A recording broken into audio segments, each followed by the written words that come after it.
Good morning to you, wherever you may be today, and it's a pleasure to have you here attending MEF Connect Cybersecurity. My name is Paul Eccles. I'm engaged with the Mobile Ecosystem Forum as an advisor and undertaking quite a lot of work with them associated with broadened cybersecurity. It's my great pleasure now to introduce to you our analyst session, which is being delivered by Omdia and specifically Maxine Holt, Senior Director of Cybersecurity. Maxine leads the cybersecurity team, leads the research, developing a comprehensive research program in this area, supporting vendors, service provider, and enterprise clients, with topics including infrastructure security, security operations, identity, authentication, access, data security, and enterprise security management. Maxine's worked with enterprises across multiple industries in the world of information security, with a strong understanding of enterprise security management, the Office of the CISO, and the security challenges faced and how organizations can look to overcome these challenges, with a particular interest in how all the component parts of security combine to make up an organization's security posture. So without further ado, I would like to welcome and introduce in Maxine Holt. Great. Thank you, Paul. Thank you very much. My pleasure. My pleasure, Really Maxine. So, thank you again. No worries at all. I'm delighted to be here. I like talking about security, so I'm absolutely delighted to be here. Thank you for inviting me to speak. So, as Paul said, my name is Maxine Holt. I lead the cybersecurity team at research and analysis firm Omdia. In addition to the kind introduction that Paul gave me, I also think it's important to point out that my team also works very closely with both Dark Reading and Black Hats as part of the Informa Tech division of Informa. And people in the security world will be familiar with both of those titles. Dark Reading is a big media topic, Black Hat a big event topic. So we have lots of insight coming from those angles as well. So please do feel free to connect with me on LinkedIn or Twitter. So to run you through briefly what I'm going to talk about today, I'll start with looking at the complexity in cybersecurity, how it's really not straightforward, but it is something for everyone to get their heads around. But we really must get our heads around it. There's a really strong case for caring about cybersecurity, not least that customers care very deeply about the effects of poor cybersecurity hygiene. And then finally, I'll talk about addressing responsibility, look at what comes next in the quest to improve how operators and beyond address cybersecurity in their respective organizations. So let's start with cybersecurity complexity, or more importantly, what cybersecurity isn't. So I think it's probably fairly safe to say that rarely do we see pretty pictures in a presentation about cybersecurity. And this picture of very lovely roses is here to demonstrate what security isn't, and that's a bed of roses. Cybersecurity really is complex. It's difficult. It's got lots of different aspects to it, and I think it's probably fair to say in some people, it kind of strikes fear into them because they feel like maybe they don't understand it. They don't want to get to go there because they might have this media image of darkened rooms with people in hoodies sat hunched over a computer. And yeah, for sure, that's one of the aspects of cybersecurity. But there's so many different aspects to it. There's a lot more going on in this world than the hooded hackers. And let me be honest here, very few people fully understand cybersecurity. In fact, I'd probably go as far as to say no one understands it all. It's such a big area. So hopefully you'll be able to build a picture of cybersecurity complexity. I'll take you through my presentation today, but please don't be put off by the complexity. You know, for me, cybersecurity is a bit of a bed of roses because I find it really interesting and really exciting, and it can be at least manageable for everyone to embrace the need for cybersecurity. So let me start by defining cybersecurity, information security, as you can see here. So the diagram on the right is Omdia's cybersecurity ecosystem. So I'd like to spend a minute or two, if you don't mind, talking about the diagram and the definitions, as I really think this helps bring into focus the scale and the complexity of cybersecurity. So the focus of information security is on protecting the confidentiality, the integrity, and the availability of information. Cybersecurity is a subset of information security, so that's focused on protecting the CIA, the confidentiality, integrity, and availability of digital information. And that's why when you look at this diagram on the right-hand side, we've got data security at the center here. It's the core of what cybersecurity is all about, but it's not enough on its own to secure the data. So data security is surrounded by a layer of identity, authentication, and access security. So that's where systems check that an individual or another system identifies themselves appropriately, they are who they say they are, and that they should actually be granted access to that data. But that's not enough to protect the CIA of digital information. So there are some more layers. We'll start next with infrastructure security. So that's protecting the IT infrastructure from security incidents and breaches. And then surrounding that, we've got security operations, SecOps, focused on looking after the day-to-day issues to keep the organization secure. But it doesn't end there as well. So there are overall approaches to security to consider, which is where enterprise security management comes in. You can see that at 12 o'clock on the diagram. And this takes into consideration the user community. So that's not just the workforce. The workforce, of course, consists of permanent and transient employees, but also the customers, the partners, the suppliers who've got access to various bits of the organization's digital systems and data. And therefore, we have to, think about them in this cybersecurity ecosystem. And then enterprise security management also considers the levers on security. So governance, risk, compliance on the left-hand side. I'll pick up on compliance as an example. Data privacy regulations are not security regulations, but the security function does have a lot of the responsibility when it comes to providing the appropriate protection that these regulations demand. On the right-hand side, you can see people, process, and technology. And this is about security controls comprising these three elements. We cannot rely on technology alone to protect the organization from security incidents and breaches. And I think that what this diagram gets across is that cybersecurity is a subset of information security. It's a complex area, and there's a lot going on. So I've gone through the complexity of what the InfoSec function has responsibility for in terms of the technology and other kind of levers on what they do. But why do they need to do this? Why is it so important? So this is not kind of an exhaustive list of everything, but I think it's an important list to consider. Gives some indication of what we need to deal with as organisations. So let's start at 12 o'clock and with the threats here. So I'll talk about the threat groups in a moment, but I describe threats as everything from software with security flaws in it, right through to nation states that are launching targeted attacks to bring down critical national infrastructure. And these threats don't stand alone here. So what I've done is I've highlighted the US National Vulnerabilities Database, the NVD, which tracks known security flaws. And as I was finalizing this deck last week, I thought, let me get the latest numbers from the NVD. And I found that for June alone, in the first 8 days, there were 503 new entries on the new US NVD that took the overall number to just short of 155,000. And then I checked back last night, and guess what? The figure was up to 155,399.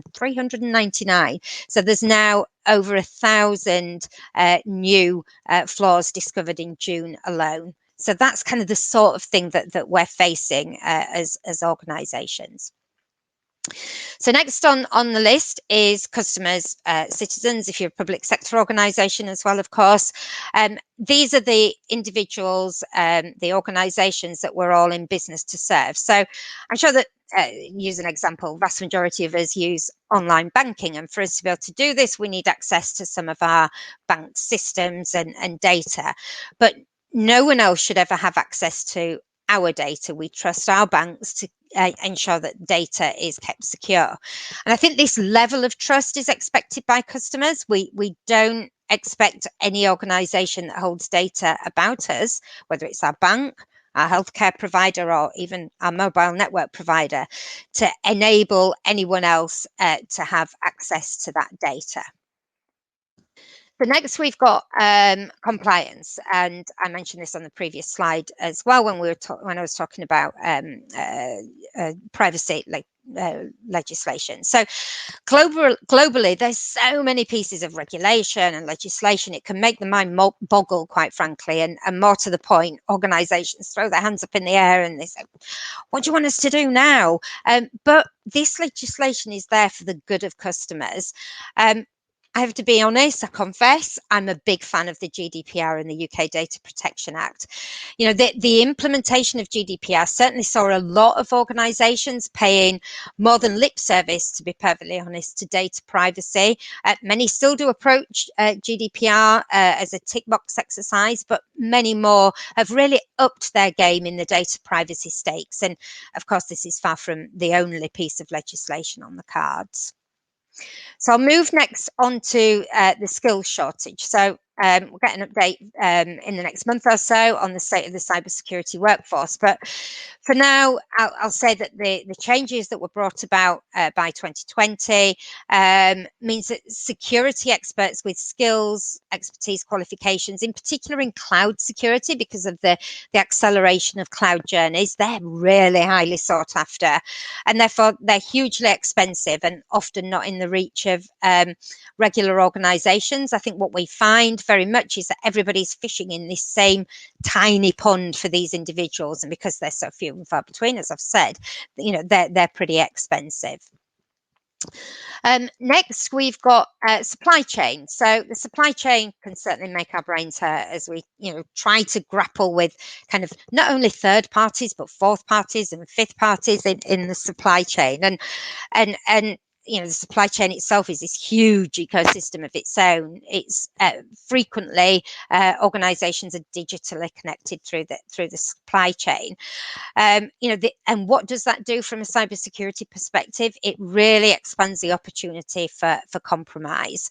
So there was a very big nation state attack last year on SolarWinds. You may or may not have heard of it, but that attack utilized the SolarWinds supply chain for distributing an update to its software, and that was then that distribution was used to gain access to data from thousands of organizations. And what the SolarWinds attack has done is certainly brought a more than timely reminder that the supply chain is firmly a part of cybersecurity challenges. So we end up with vendors and service providers, those that deliver cybersecurity technology products and services. They're pretty much impossible to count. There are new ones appearing all the time. Others are acquired as the latest hot tech is snapped up by the bigger players. But I think what it's safe to say is that there are thousands of each, which can make the, you know, understanding the market pretty difficult for buyers. So yeah, I've talked about this slide quite a lot, but I think it hopefully gives you a picture of the complexity that each and every organization has to face when it comes to cyber. And I think this is, you know, so important to understand that the need for cybersecurity will never go away. It's the big issue, the one that boards must understand, because it's always going to keep happening. I suppose I think of it as a constant game of cat and mouse with threat groups and the many ways that these threat groups can achieve their objectives that make cybersecurity constant and evolving.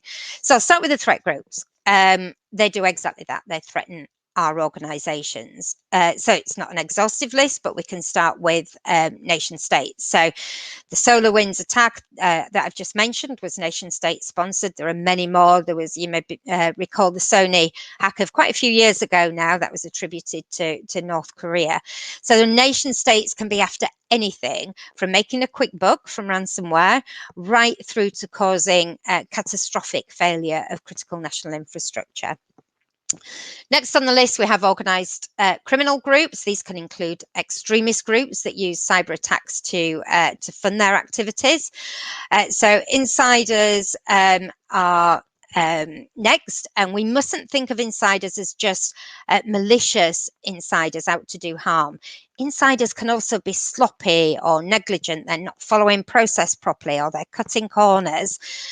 Insiders can also be accidental. They may have had little or no training on how to do something, but the effect can still be the same there's a cyber attack because an insider has not done something perhaps as they should do.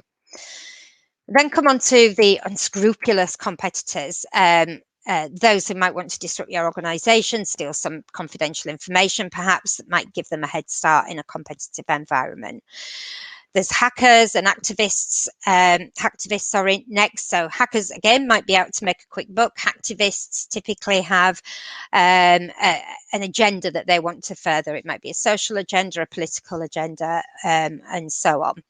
I've already talked about supply chain, so I won't dwell on that one, but suffice to say that these kind of half dozen or so threat groups give a really good idea about the different agendas that these groups have. Excuse me. So in terms of how they go about things, I've listed just some examples of the ways in the attack vectors. So social engineering is probably the most well known, where an attacker will focus on individuals or groups of individuals to prey on insecurities or social boundaries, etc. And it's really easy for us to think that as individuals, we wouldn't fall for an attack that starts with social engineering, but these are really sophisticated today, or can be really sophisticated. I've seen some poor examples. I've seen some very, very clever examples as well. They're almost so polished that I think anyone and everyone is game for those. Business email compromise, often referred to as BEC, that's frequently cited as the most successful attack vector. An attacker tries to trick an individual into doing something, and phishing that I'm sure you're all familiar with is part of BEC there as well. And of course, the threat groups can combine some of these attack vectors as well. Compromised credentials is another way of saying that an attacker uses a legitimate user's identity, password to gain access to a system. So you may have heard about the Colonial Pipeline ransomware attack in the US. It was only May. We've been talking about it for quite a while now, but it was only last month. And it's very recently, just last week, come to light that the attackers took on a user ID of someone who'd left the company. They hadn't been properly deprovisioned. They also found an old password, managed to marry these two credentials, and got into the company's IT systems using a VPN account that only had single factor authentication. So all you needed was the user ID and the password.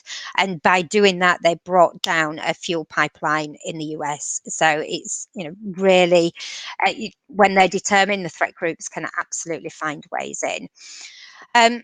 So I've talked about software vulnerabilities already. There are over 1,000 software vulnerabilities that have been logged with the US MVD in June so far. The last one on my list there is misconfigured devices, systems that leave another way in for an attacker.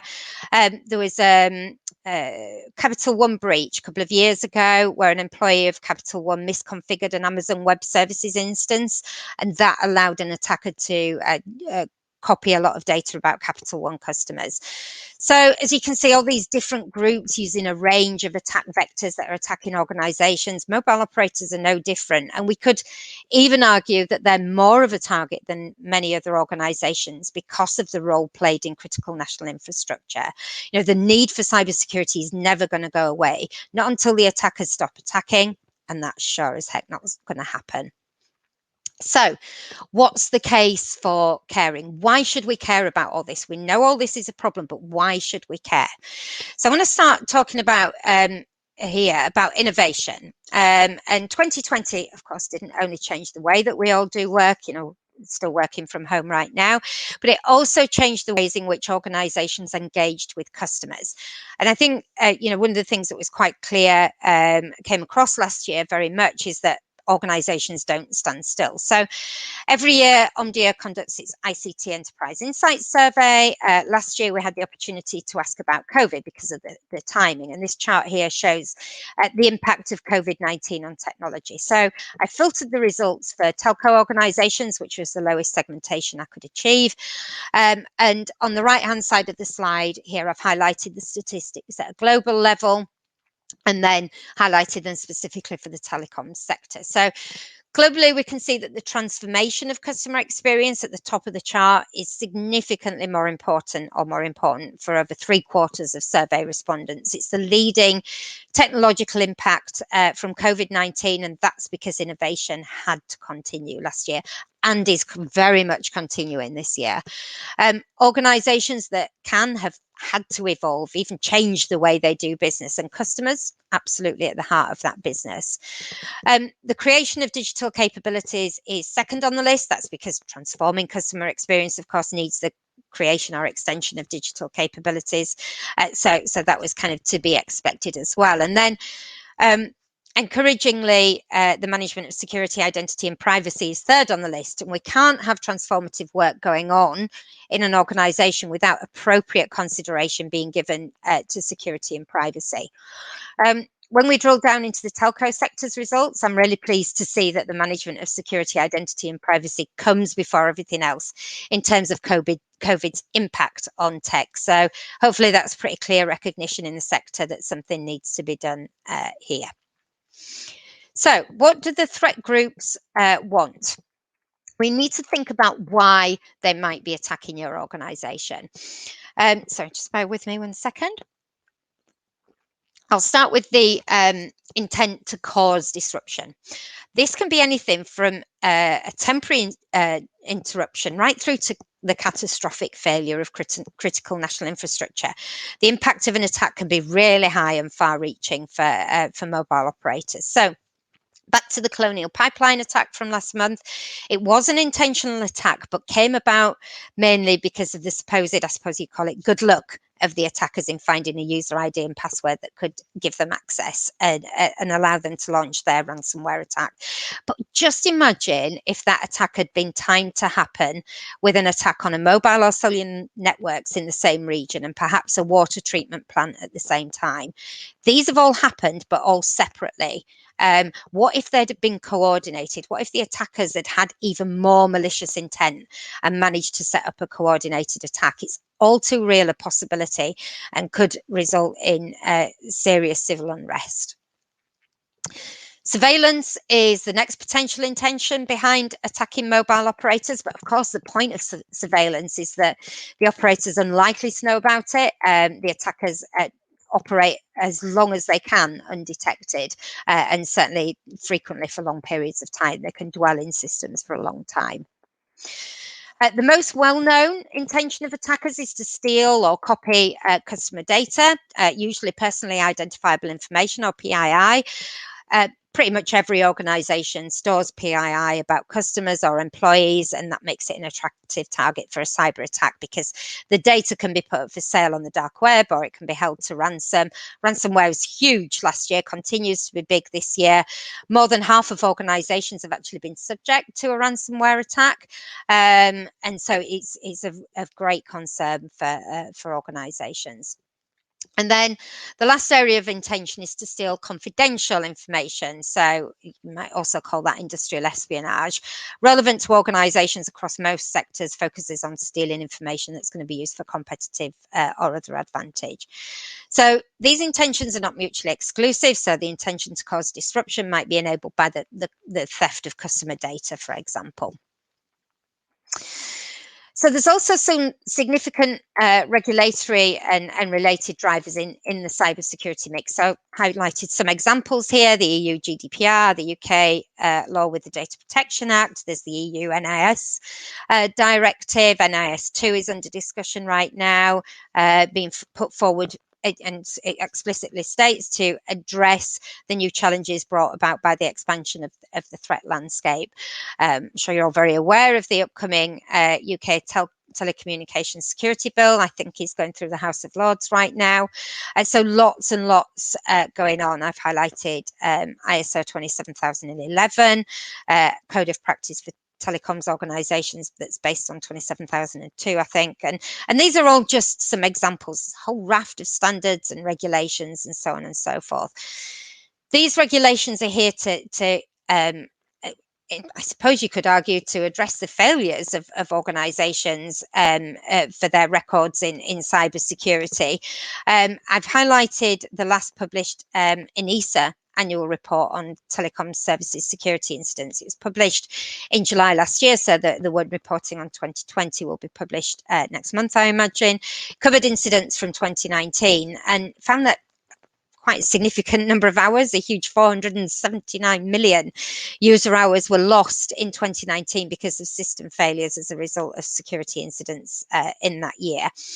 And that accounted for 58% of total incidents. And then human error was up there too, just over a quarter of incidents in 2019 being labelled as starting with a human error issue. And then because of the issues with third-party failures, sorry, I've mentioned those already. I've highlighted that headline because that caused nearly a third of incidents in 2019. The numbers don't add up to 100, by the way, because the system failures and human errors are root causes that are caused directly by the organisation or through the third party.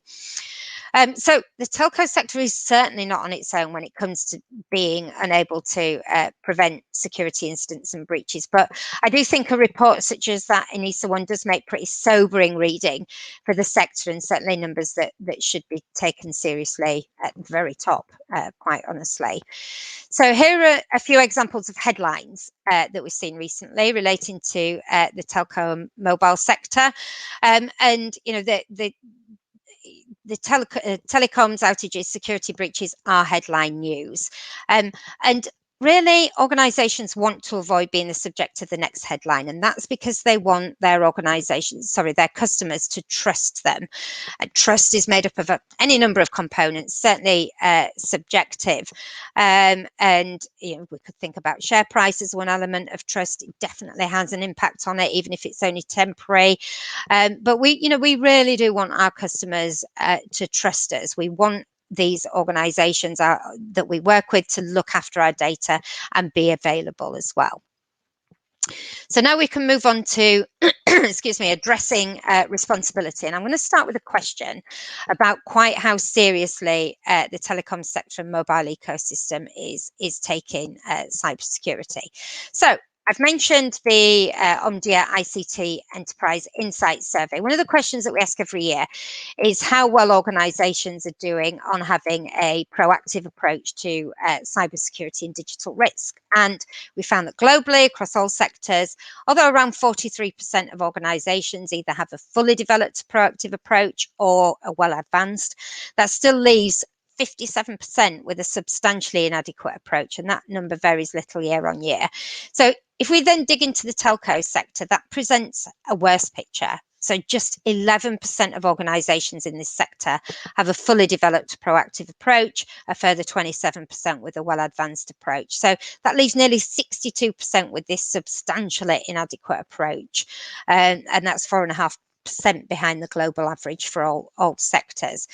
And you know, it's not a great picture, not just for telco organisations, but for all organisations, really. And the threat landscape keeps moving. It's really difficult to maintain pace with that. But then I got to thinking about MWC, Mobile World Congress, that was cancelled last year, very late in the day.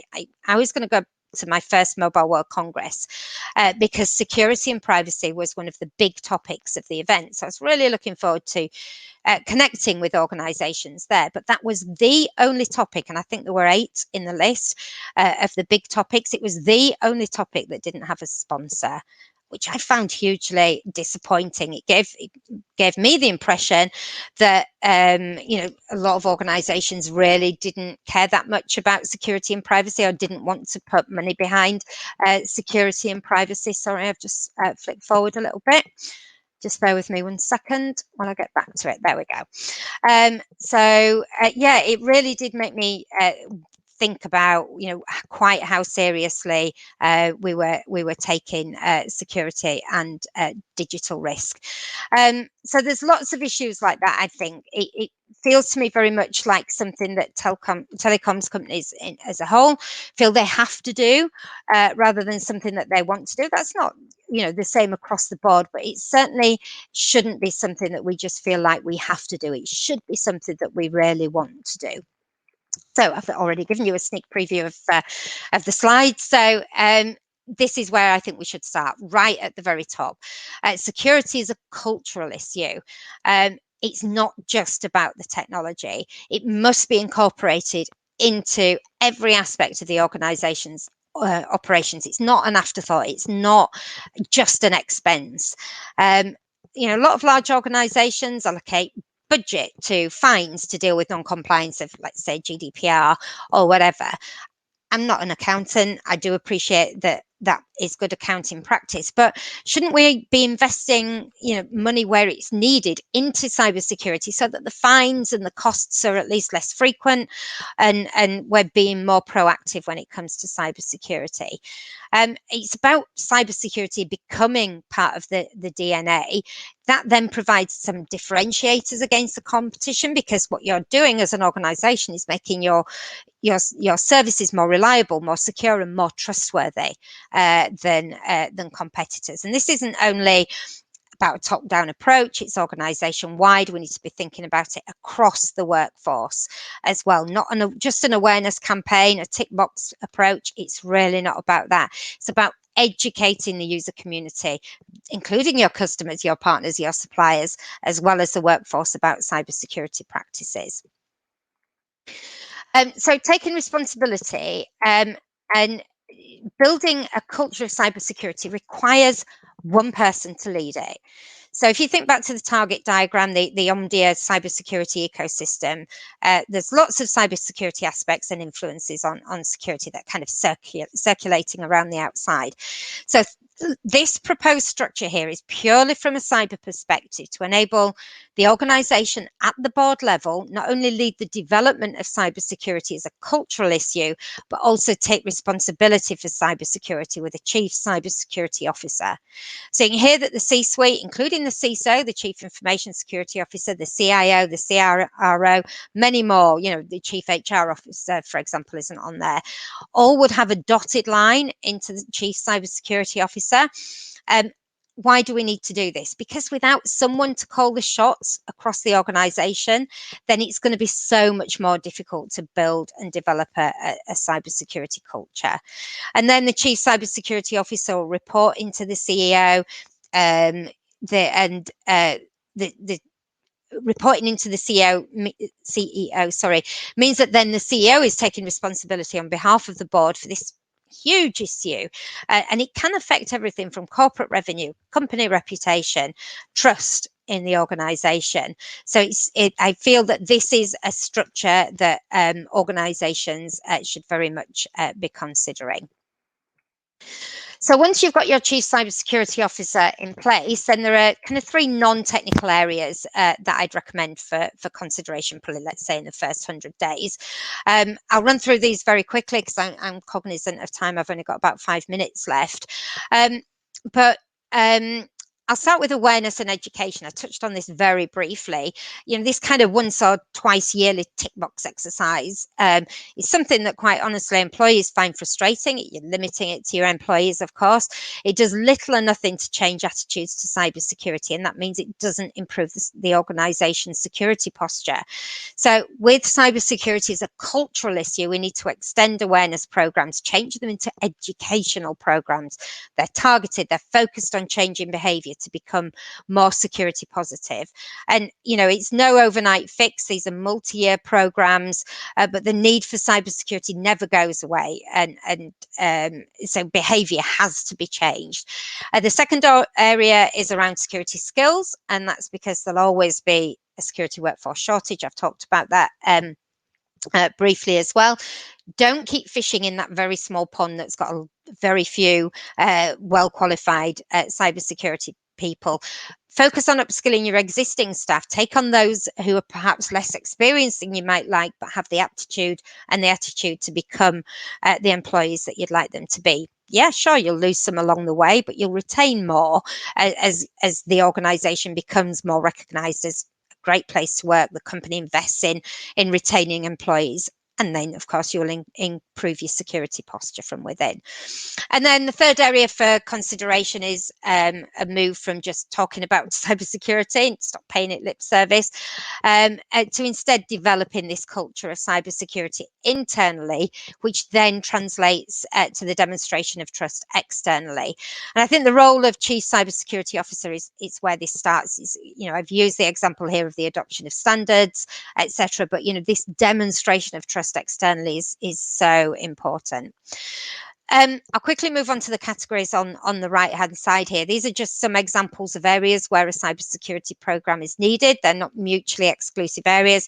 Your CISO will be picking up on many of these, but you'll have your chief risk officer, chief compliance officer, perhaps picking up on other areas as well. So IoT and all its subcategories, for example, industrial IoT, industrial control systems, they're going to expand significantly with 5G. So how's that being dealt with? Supply chain, is supply chain due diligence still a manual approach in the organization? Seen far too many spreadsheet driven supply chain approaches. And then privacy as well. Is the organization looking after its customer data appropriately? So these are just starters for 10, but of course they're all very important. So I'll just wrap up now with the call to action. So the call to action for the mobile ecosystem to improve the cybersecurity hygiene, posture, and overall approach to cybersecurity at their respective organizations. Three very high level steps led by the new chief cybersecurity officer. So review, prioritize, and address. So starting point has to be to understand the situation that you're in already. What's the cybersecurity culture like in the organization today? What's the, for example, what's the reporting process like when an individual has a security issue that they want help or support with? And we must start with understanding what we've got already. Of course, we don't have limitless pockets of money. We don't have endless supplies of staff. So the review of the current situation must then be tempered with prioritization, and that's where you would work with the risk function. We identify the gaps that present the biggest likelihood and impact on the organization should there be a cyber attack, and then we prioritize those areas. And so the prioritization program is put in place, work through them, and that can maintain and improve the security posture of the organization.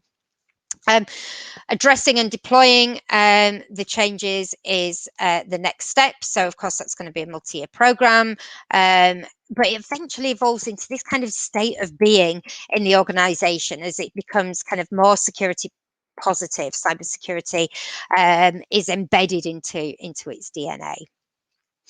So it's pretty clear that cybersecurity is complicated. It keeps moving, but complexity and evolution, I don't think, can stand in the way of taking responsibility.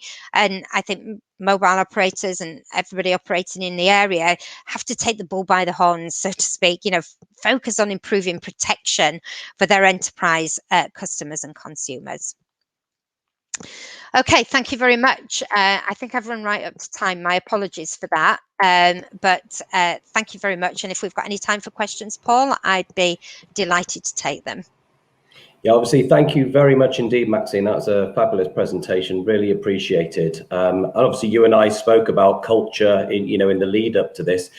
We are short of time in terms of questions, but one that I did have for you was that if you look at focus, where should we be focusing when it comes to the threat groups and what the threat groups are trying to achieve? Can I say all of it? I probably would say that. I mean, I think from consumer customer perspective, I'd probably look at, the prevention of service disruption, protecting personally identifiable information. That's what hits the headlines every time from a consumer perspective. That doesn't mean to say that you should ignore surveillance or the other one was protecting confidential information, I think, wasn't it? Absolutely not to ignore those. But I think, when you're looking at what's going to hit the headlines, it would be those two areas for me, for sure. And just one, very finally, so the telecoms companies, I know there is the kind of perception of they don't often practice what they preach. But why is that? Why is this from a cultural perspective? Do you think? Why are they behind when it comes to having, such the required proactive approach to cybersecurity and digital risk? I think a lot of it is to do with perhaps kind of the legacy infrastructure. There's a lot of legacy and bits that have been bolted together and so on and so forth. So, they're big organizations having lots of third parties as well involved in the delivery of services does make it does make it complicated. But I just think it's not really been taken seriously enough right at the top. Yeah, we've got a CISO, or the CISO might report to the CIO, and but that is not enough for security. You need to embed an approach to cybersecurity, a desire for cybersecurity across the organization, and I think it's not easy. It really isn't easy, but it is something, we can't bury our heads in the sand. It's no way to deal with the complexity. We have to build this more proactive approach. Absolutely. And obviously coming up next, obviously, is Palo Alto Networks presentation, followed by others who will be touching upon, points that you brought about today. Obviously, we really do appreciate the investment of time Omdia have provided, and you in particular. So thank you again, Maxine. And obviously, I look forward to catching up with you personally soon. Thank you. No worries. Thank you, everybody. Thank you. Thank you very much indeed.